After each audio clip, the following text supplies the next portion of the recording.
You know, I'm trying to think the number of times I've walked this beaten path.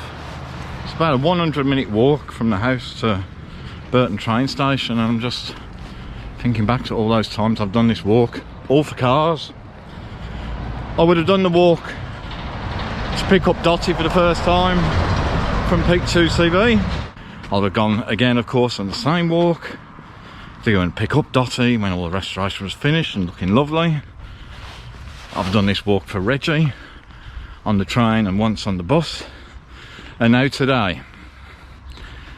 Well, today's a special day, everyone, because I am about to pick up and hopefully get home safely the car I've always wanted. If you know me personally, or even if you just watch the channel, you probably actually know what the car is that I'm going to be picking up. But out of all the cars that I currently have, and may have in the future, who knows, this has always been the one. Now, some of you might watch it and, well, you might fast forward just to see what it is. I think the thumbnail will give it away anyway, to be fair. But you might as well just follow me on the journey. This is my story of picking up the car I've always wanted. A car that you may not understand why I want, but it's the one I wanted. And today's the day.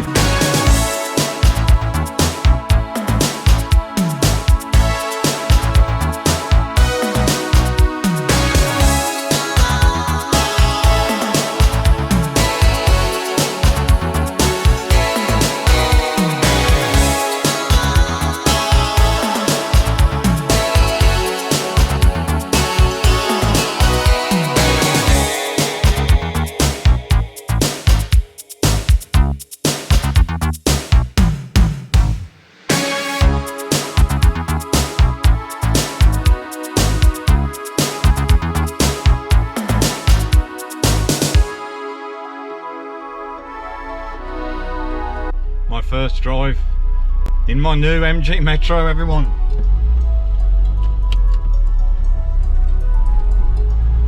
Let's go home.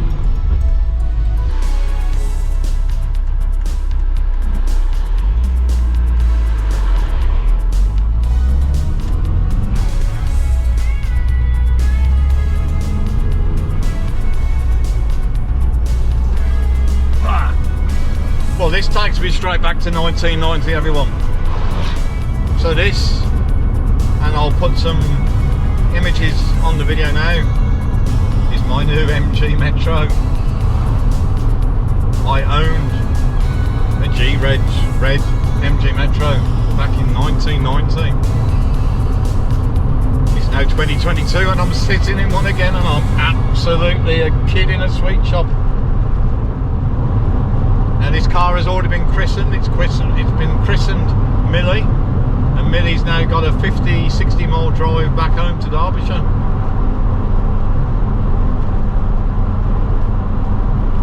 Oh, it just, I cannot begin to explain what a wonderful feeling it is to be back in an MG Metro. It's for people that are watching this video that have ever done what I've done, and I'm sure there's many, where you go and buy a car from your past and recreates memories from your past. 1990 has just come flooding back to me, and it's absolutely amazing. I love this car already. What a wonderful, wonderful, wonderful day this is. It's currently 5 to 7 on the 6th of June 2022. And I will cherish this day for the rest of my life, and if that sounds an exaggeration, well, that's just tough.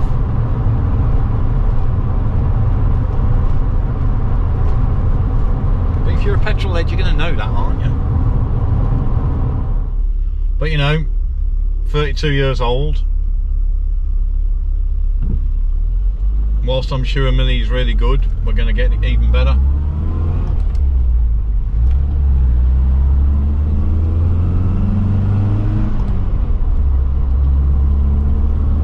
The gears are lovely and smooth.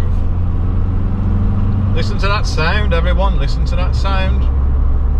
That's an A+ engine right there. But this is the MG model. So Millie would have had 72 horses when she left Longbridge. 72. I don't know how many she's got now. But at the end of the day, I've got red carpets, red seat belts. It's got to make it faster, isn't it? What do you reckon? And that raughty, sporty exhaust note. Oh, another classic car.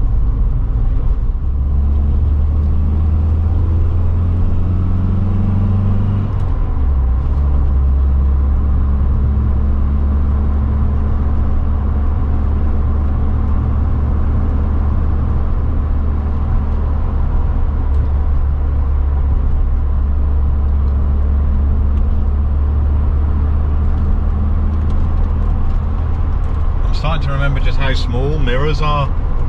The exterior mirrors on Millie is really small. They are remote adjustable, of course, but they don't adjust very far. I'm in an MG Metro, everyone. I think I might just start saying that every few minutes, and I'm going to have to pinch myself. Look, I'm in an MG Metro. If you've been following the channel a while, everyone, thank you first of all for following the channel. Did you guess what the car was? I think the thumbnail I'll probably have chosen for this video kind of give it away anyway, but did you guess the car?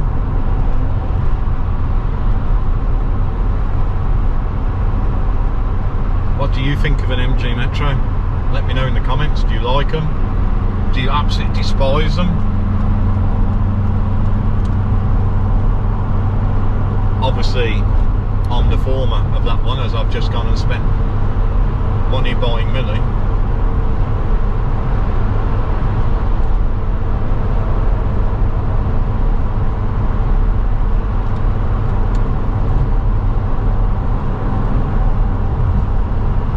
So,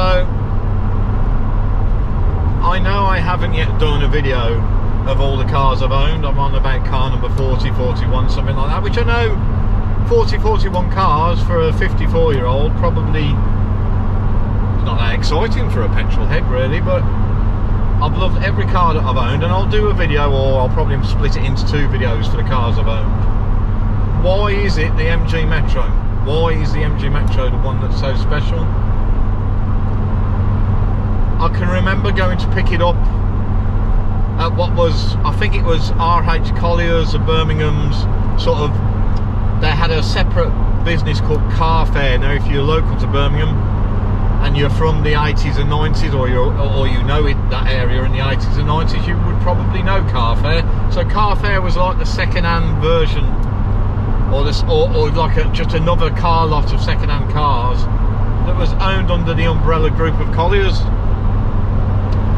Well, I remember going to, I think it was Acox Green, in fact I'm sure it was Acox Green in Birmingham. I remember going there in 1990, seeing this red MG Metro, falling in love with it, buying it. And it was back in the day where I never used to try and get any money off cars as well, so I guess I paid full price for the car. I remember a collection day, jumping in the car, and even though I paid full price for the car, I remember having to go along that little bit of dual carriageway from Car Fair, turning around, doubling back on myself and pulling straight up at the, I think it was a Jet petrol station over the road to fill it up, because although I paid good money for the car, they hadn't put any fuel in.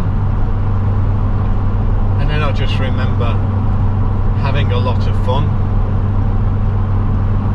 Now I do appreciate that I don't think you could ever have called the MG Metro, even in the 80s, a hot hatch.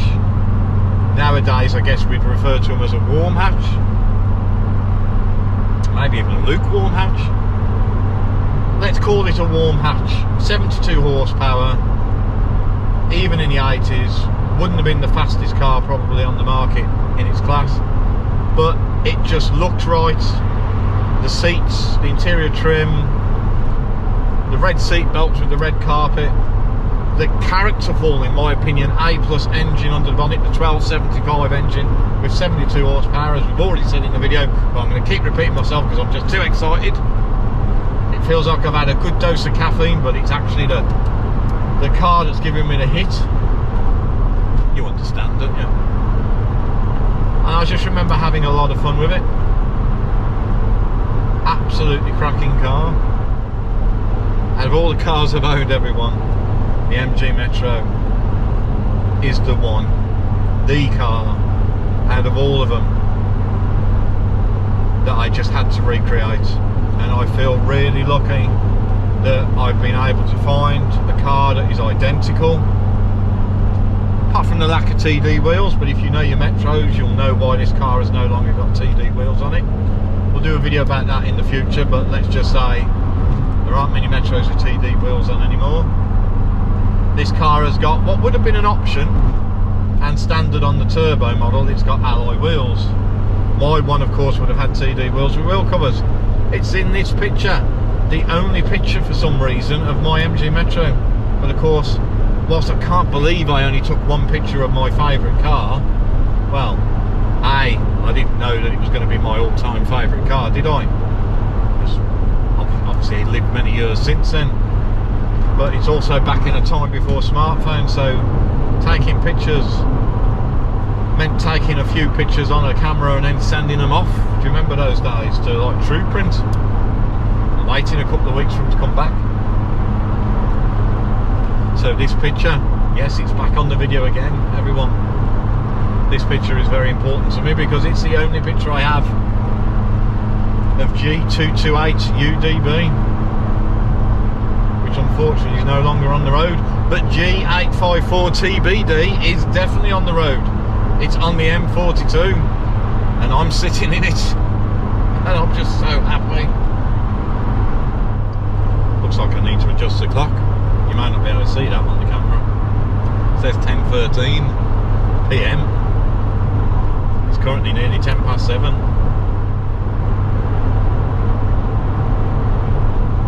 I'm in an MG Metro and it's mine.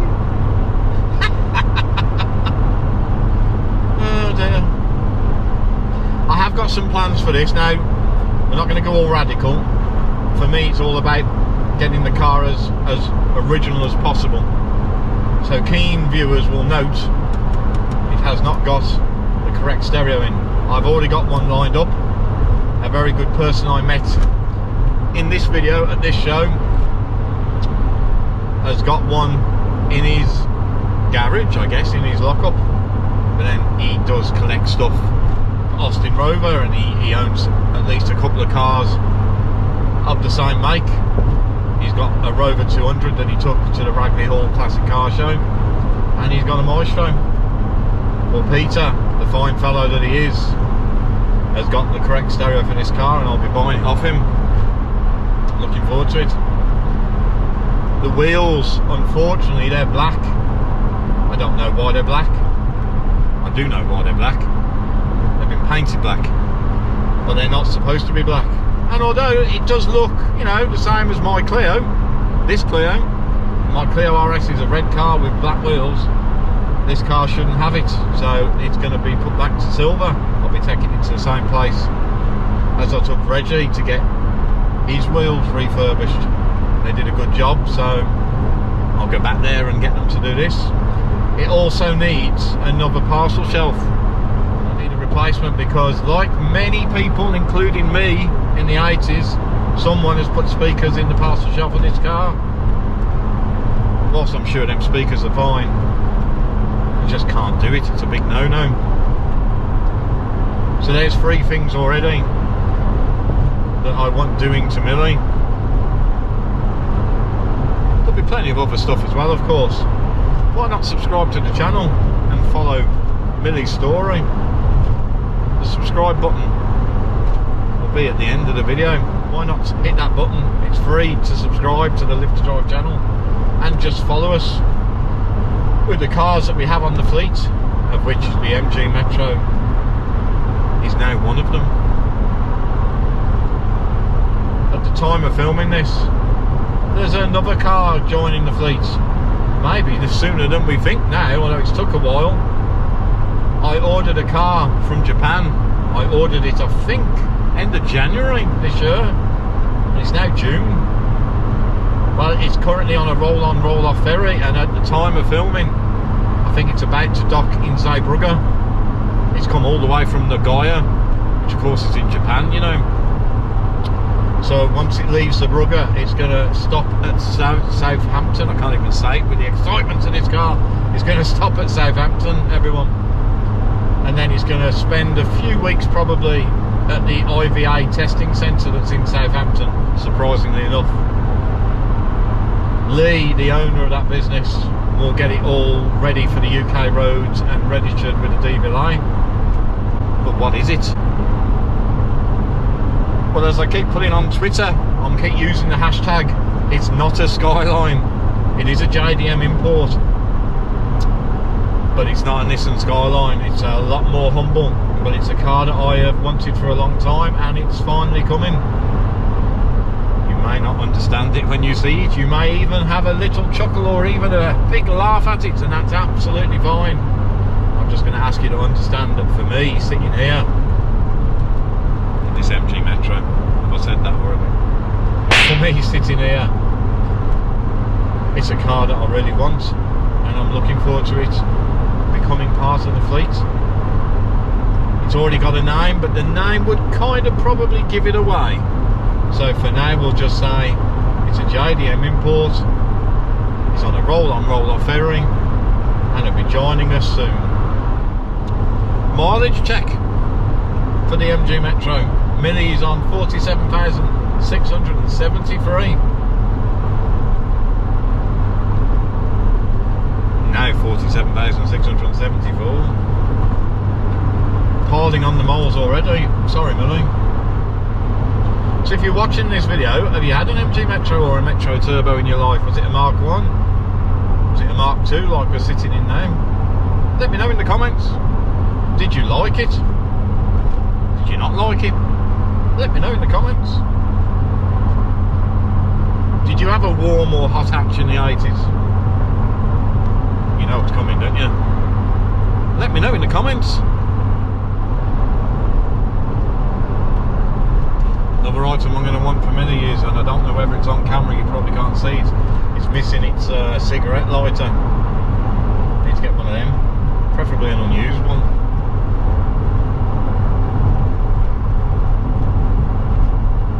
Well, we're still on the M42, but I am currently computing where to come off, go on some nice roads and find a good filling station that doesn't want a second mortgage to fill up, although the size of the petrol tank in the Metro, surely even on today's prices, surely it won't break the bank. Still got the rubber mat on the dashboard, look everyone, that's good, they can go missing. It doesn't have the sunroof bag. These would have come with a sunroof bag because this roof, you can unclip it, and it used to have a storage bag. Now they really are gold dust at the minute.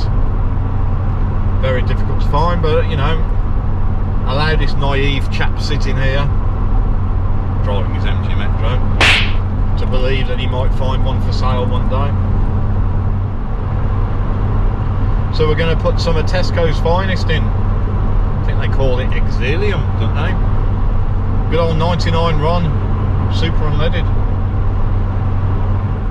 It's getting a bit dark. I'm going to have to put my lights on. Oh, look at the lovely red glow on the dashboard. Lovely, lovely, lovely, and lovely. The early Metros was green, the later ones was, we'll call it orange, but it's lovely.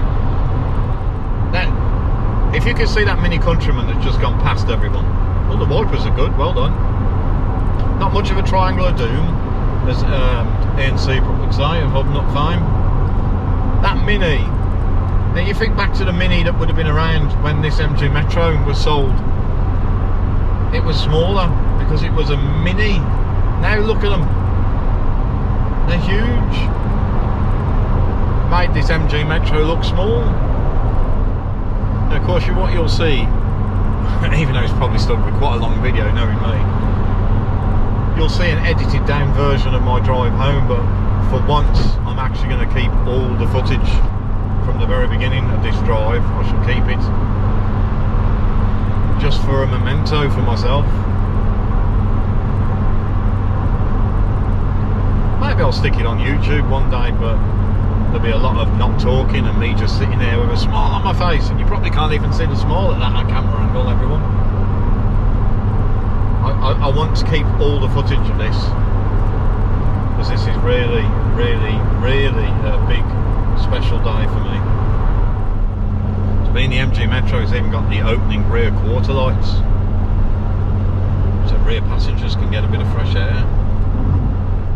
You get bronze tinted glass, which for the Rover Metro became green. I've just noticed that the door glass and doubtless other glass in the car has been etched with the windscreen.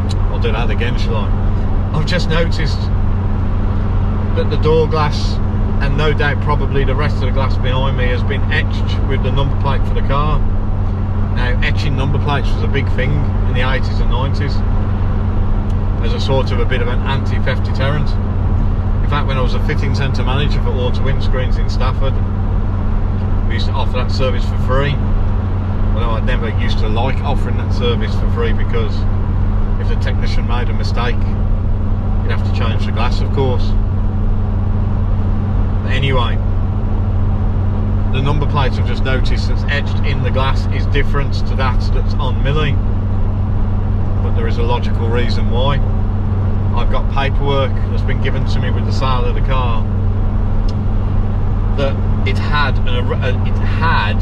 a personal plate on it, and the personal plate is what's been etched on the glass. You never know, I might change that one day, but I would keep the glass, of course, that's in Millie at the moment. But I might get round to changing that one day, just so that I don't have to look at incorrect number plates on the glass. I'm just that kind of guy. Funny enough, it says guy in the number plate. Clock's keeping good time, but it's the wrong time. I guess it's keeping good time because it says quartz. It's got to be good, innit? If I was a betting man, I reckon that we're going to find that this car's running a little bit rich, but we're going to get Millie. We're going to get Millie into a specialist at some point and have a good check over. And if it is running rich, or should I say if she's running rich, then of course we'll get that sorted while it's with the specialist. Now, I have chosen a specialist that works a hell of a lot with A+ engined Minis and Metros. More about that in a future video. I'm watching the petrol gauge. It was on half, it's getting nearer the quarter, but not too far to go now. Fill her up with some Tesco stuff, the good stuff. These sport seats are really comfortable. Well, they were in 1989, 1990, but they've gone a bit saggy since. They still look nice. A few little marks, but they look nice. But they do feel a tiny bit bereft of padding now. Shall I add to the cost and just see if I can get them improved? I guess I probably will, won't I? Knowing me. Was Millie worth the 2.5 hours walk today? In fact, it was probably over 2.5 hours walk from where I live to Burton train station, and then from Droitwich train station to the seller's address. Yes, of course, Millie was worth it. That and the fact I enjoy walking anyway, but absolutely worth it. Was a little interesting though, because the last couple of roads were country lanes with no paths, but you know, I'm still here. I'm just not fast enough for some people, am I? Look, do they not understand this is an MG Metro? Take you all on. Only joking. Well, everyone, as I arrive at Ashby de la Zouch Tesco's to film Millie up, I'm going to leave it there. Thank you very much for watching my collection video, everyone. Please consider subscribing to the channel. You can follow us, follow the stories of Millie now that she's joined the Live to Drive fleet. Hit that like button if you enjoyed watching me pick up Millie on this collection video. And I'll see you soon, everyone.